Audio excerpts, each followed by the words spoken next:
Praise the lord. ఈరోజు వాక్యం వినడానికి మీరు సిద్ధంగా ఉన్నారా? మరి ఇంకెందుకు ఆలస్యం? 113వ కీర్తన 3వ చరణాన్ని చూద్దాం. సూర్యోదయం మొదలుకొని సూర్యాస్తమయం వరకు యెహోవా నామము స్తుతినొందదగినది.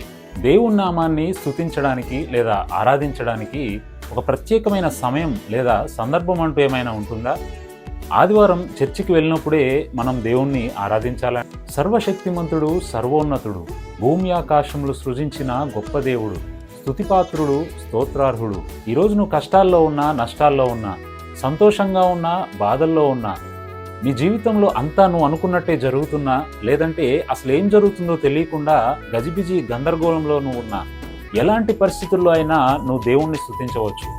యోబు భక్తుడి గురించి మీ అందరికీ తెలుసు కదా.